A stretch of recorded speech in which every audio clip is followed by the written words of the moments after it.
From the 5 schools, and let me change the table.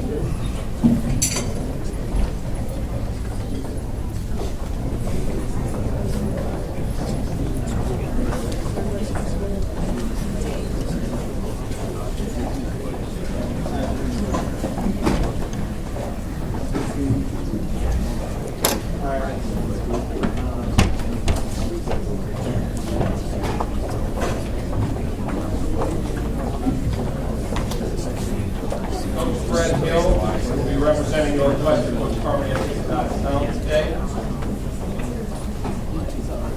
And Tracy Dildy of Chicago State is coming up. And before we hear from the coaches, we do have a former head coach who had one heck of a career in the Chicago area. I knew him when he was, in fact, I watched him as a little kid as a really good player, drafted by the Bulls, and then went to Illinois as an assistant and a long run at UIC. Jimmy Collins is here. Good to see him.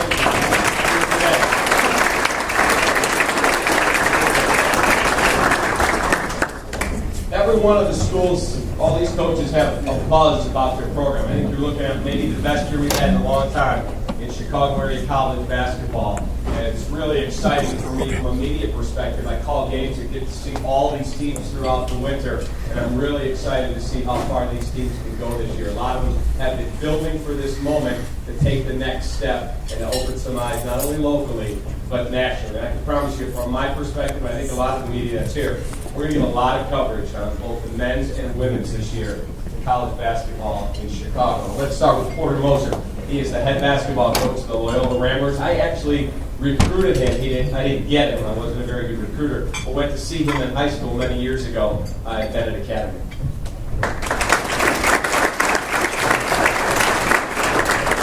He didn't offer me. He recommended me to a D3 school.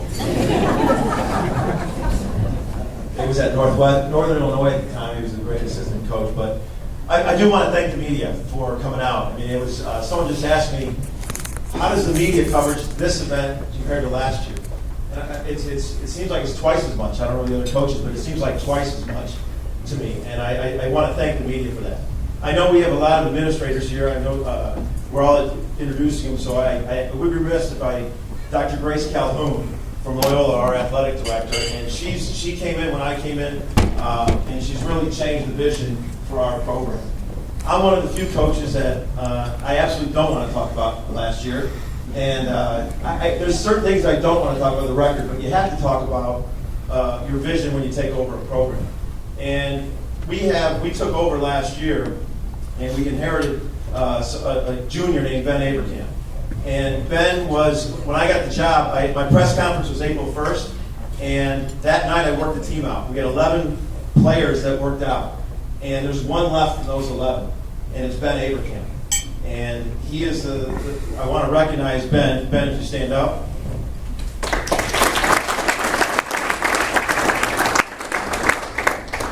Ben is a pre-med major. He's going to be a doctor. He's the president of the SAC organization in the Horizon League. And he is an all-league player in the Horizon League. And he is someone that I said last year, I get to babysit my kid. Now, he still can't. He hasn't done anything off the court to dispel that. But what he has done is he's made that transition of being a leader. And the other coaches in this room, we've all that know, and I know that there's some great teams here from other programs. And the best teams are the ones when the young people walk in and the veterans are unbelievable leaders. Like, this is how you're going to act, this is how you're going to work, this is how we're going to be in the weight room, and they set the tone. Those are the best scenario teams that you have. And I don't know if Ben was able to have that in his career. And I feel bad for him for that.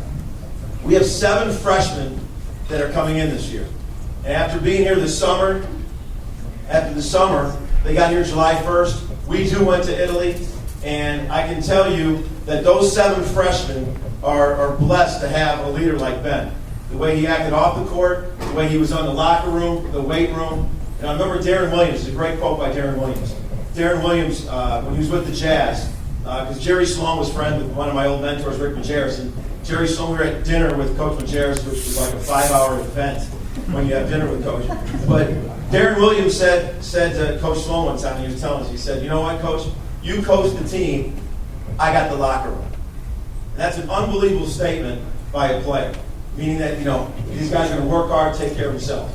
And this year, I too have a lot of expectations for what we're going to do. I want to have my expectations with realistic expectations. And so we have things we want to do. Ben, when we win, it's going to happen, Loyola. It will happen. When we win, if Ben's here, and if he's not, he'll be part of the first brick that's laid in our foundation for what he's doing in his leadership with the young kids that we have. So again, I want to recognize Ben Averkamp. He's with Joe Christman. Joe is a freshman that came in last year. Joe, too, is also a pre-med major. Both these kids are right around 3.9, 4.0 students, pre-med majors, and Joe, too, is from Moser, Indiana. And just terrific work ethic. We're counting on a lot from him. He was banged up a lot last year, but we have a lot to look forward to with Joe this year. Our Italy trip. We too went to Italy. It was we have 9 new players. We have 7 freshmen. When I inherited the program, we had 1 player from Illinois in the roster. 1. And this past year, we're the Loyola of Chicago, and we have 1 player. And it was a priority of our coaching staff. And this year, we signed 3 of the top 20 ranked players in Illinois. Milton Doyle, freshman from Marshall. We have Jeff Kiki White from Peoria Manual. And we have Tanner Williams from Orion, Illinois. And we also signed, right when I got the job, Cully Payne, who was a Mr. Basketball candidate, who sat out last year, and he'll be eligible this year. So we're excited about the influx of talent and the youthfulness of our team. Some things about Loyola, this year we're celebrating the 50th anniversary of our national championship. And I think that's an awesome thing for our university, being the only school in the state that has a national championship banner. And the members of that team are still around. They're still huge ambassadors of Loyola. But what's special about our situation is that happened in '63. The next time they went to the NCAA tournament, the next big run they had was in '85. Frederick Hughes, they went to the Sweet 16. So that was a 22-year gap. Well, now we're in 2013, and now there's been another huge gap. And what's great about what's happening with our situation up at Loyola, with the administration, Father Garanzini, with Dr. Grace Calhoun, is that they're putting Loyola in a position with the facilities, all the different people they're hiring, so it isn't Loyola can catch lightning in a bottle that happens every 25 years. But we don't want to catch lightning in a bottle every 25 years and have to wait. You want to develop a program, like Coach McEwen and Coach Bruno have done at Northwestern, where year after year, they lose some, they get some back, and they still win. You want to develop that. I've watched these 5 programs. Last year, at this banquet, I can tell you right now, because these coaches were in the trenches in the recruiting, all 5 programs' rosters and talent level is much improved from last year.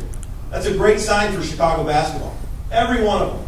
And when you're out there recruiting, you can see who's working and who's not. You can see whose name is involved with players and who's not. And these 5 programs in Chicago, it's exciting to see the momentum that's going. And they will get there. We're all craving basketball to step up in Chicago. Every one of us are fighting for some team to step up. We all want it to be our program.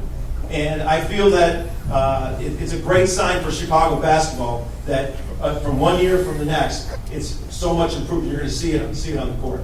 Our schedule is highlighted by a game of, this too should be a 30-30 event, is the game of change was Mississippi State versus Loyola. It's the first time 4 African Americans played, for those of you who don't know it, in an NCAA tournament game, Loyola had 4 African American starters. If you should get this documentary, Grace showed all of our athletes about social justice with this video. And just to give you a quick synopsis of it, it was against the law in Mississippi to play against African American players. And Loyola had 4. And they literally snuck out against orders from their government, the state government, to come out and play this game. And Loyola won and went on to win the national championship game. And it was a phenomenal story. And then Loyola went on to win it, beating Cincinnati. That was 50 years ago this year. The significance, also, when I bring this in about our schedule, is the new coach at Mississippi State is a friend of mine, Rick Ray. And I told him, I said, Rick, we got to play this game. And he said, well, they're in the SEC, we're in the Horizon, they didn't want to play a game, much less start a series at Loyola. So I sent him the tape. I said, Rick, you watch this tape. Look at this game and see we play. December 15th, 5th year anniversary of the Game of Change. Mississippi State at Loyola, and ESPN picked it up. It's a great, great event for Loyola and our university. I hope all the media comes out to celebrate that event for those guys. We have the most BCS teams in our schedule that Loyola's played in over 10 years. We have DePaul. Again, I just pray that the first 5 minutes isn't 35-1 again. That was miserable. And then, we have DePaul. We have a great road game against Michigan State. We're in a great tournament with in South Florida. And then we got the Mississippi State game here. We open up against Toledo, which is a MAC favorite. Again, I want to say to these coaches, Howard at UIC, the job that he's doing and how hard he's working there in our league, and I can see for our Horizon League of how much we are excited. We just got our media day, and how much we're excited about the momentum there. And I've seen Tracy a lot. I've known Tracy. Angela, was funny when you said he was a legend in high school Chicago ball. We came up the same era. He played at King and I played at Bennett. And Tracy was a legend in high school ball because he'd stand there at half court and just talk crap at half court while the other team was warming up. And it intimidated us all when we played. But Tracy's done a great job with his program. And last but not least, I just want to say to Eric Simpson, our women's coach, and the girls that he has on his team, that I know the other coaches echoed how hard he works. But these women that are in this program are phenomenal. Our offices are right down the hall from each other. They come in. They're unbelievable ambassadors. And I refuse to do a three-point shooting contest with their team tonight at Midnight Madness because they're such good shooters. But they have really looked for some great things to set records in Loyola basketball with Eric Simpson and their staff. But again, I want to thank you for coming out tonight. I want to wish all the coaches, men's and women's side, the players, have a great year. And thank you, media, Paul, for having us here at the Chicago Media Day.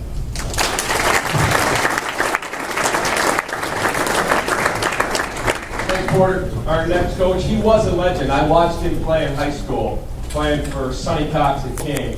He was an outstanding basketball player. Went on to San Diego State, then came back home to his hometown. He's now the head coach of Chicago State, Tracy Dildy.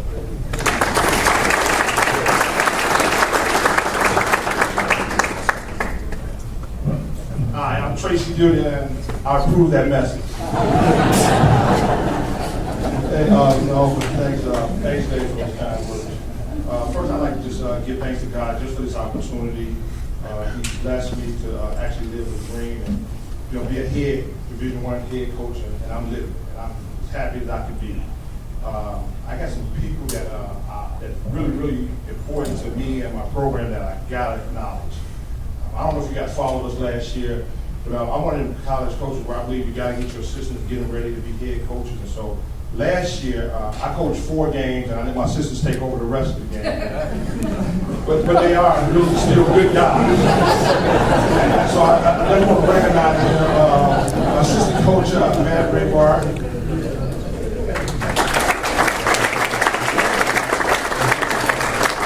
Assistant coach, Sean Pryor. Associate head coach, James Farr. Like I said, when you talk about people, it's just really important to me and also really important to my program. That really behind the scenes they don't get enough credit, and I definitely got to recognize them. Some of them did recognize and acknowledged already. But Cal Staffen, who's our head ladies golf coach, please stand.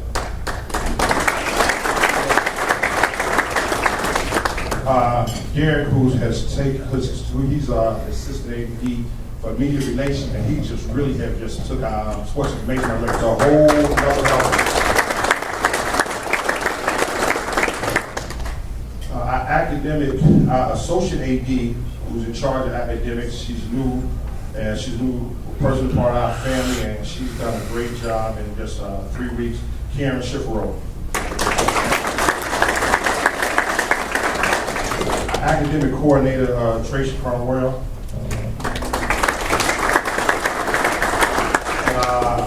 Compliance coordinator, Sidney, please stand.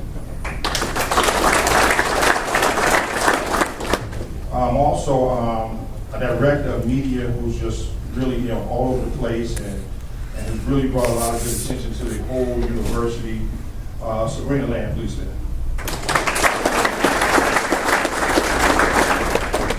I'd like to introduce this lady too, who's the assistant to our athletic director, Sean Hurd.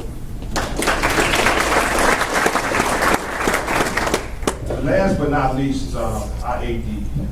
We have been fortunate, we've been blessed to receive a guy who has just, in a short 5 months, has really changed our whole culture. He's made a huge impact on our whole athletic department, from a branding standpoint, from an expectation standpoint, to a support standpoint, to now it's been final that we will break ground on our on-campus baseball stadium on Monday. My AD, Dan Schumacher.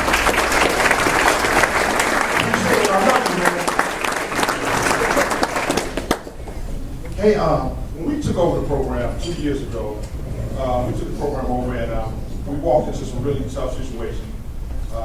And our first goal was to come in and fix our APR situation. We was facing a penalty-free structure, which meant that we were limited on scholarships, limited on practice time, limited on and no postseason play. But I stand here today and proud to say that we have fixed those problems. After year one, we had a 960 on our APR, and after this past year, we had 1,000. So now we are very excited, and those people I just named people had a lot to do with just really helping us fix this situation. And so we are really proud to say that this will be our first year that we get all our scholarships, we get all our practice time, and we do have an opportunity for postseason play. And before I move on, I forgot to mention my money man, assistant AD in charge of business, Eugene Harris, please.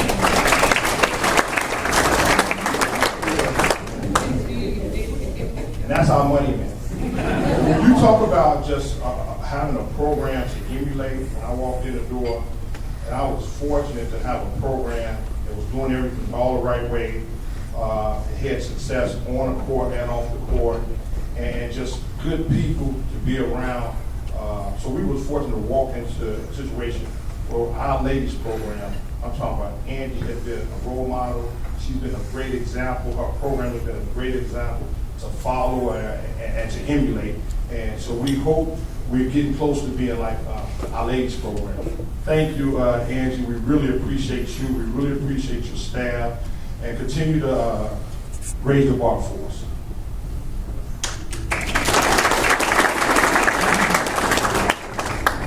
But yeah, like I said, our biggest thing was just really clean up that APR situation. Our guys are excited. You can just tell just by the commitment we get from our guys this summer. These guys really worked hard all summer. We had great leadership. Still got great leadership from a guy by the name of Jeremy Robinson, who last year was our conference newcomer of the year. And the other thing about this kid, he's going to be an academic All-American this year also. But he's our leader, and he really demanded the guys be there over the summer.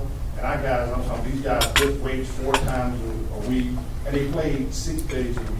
And then it just continued once we started school. It just continued where the guys are just really working hard. This has really been a fun group, coaching, and we're excited about this evening, getting a chance to really work with them a little more, and just some of the names that's going to really be called upon. Matt Ross, a transfer kid, also a kid with a famous last name, Quentin Pippen, who's happened to be Scottie Pippen's nephew. So those 3 guys are going to be guys that we're really going to lean a lot on.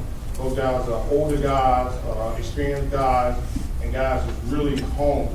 Jeremy reminds guys every day that he needs a ring. And our AD has promised any conference championship, he's giving rings. And so Jeremy reminds our guys every day he needs a ring. It's not, I want a ring. He said he needs a ring. And so, the guys are really, excited, and they working their tails off. Our schedule, again, is going to be demanding. I just believe in, you're going out playing top competition. We got the likes of, Notre Dame. We play Ohio State. We play UNLV. We play Loyola. We play DePaul. And so each year, our schedule is going to be demanding. And speaking of the Loyola game, coach, you called me about concern about who's going to ref the game, and so you'll be excited. I took my cousin off that game. He's just going to ref the ball game. The ball game. So, but I just really believe our guys will rise to the challenge of the schedule. Our whole focus is to win our conference tournament, and have the opportunity for some postseason play. And so, we hope, these games, the type games, get you ready for that. And we believe in the old saying, you want to be the best, you got to play the best. And so, we're going to continue to have schedules like that. We're going to continue to try to make our schedule more regional, where we're playing local schools. And so that's our main goal of ours, is just continue to add more regional teams. Next year, we got Northern, we got Illinois, we're going to have Bradley. So we're going to continue to go in that direction of having a regional schedule.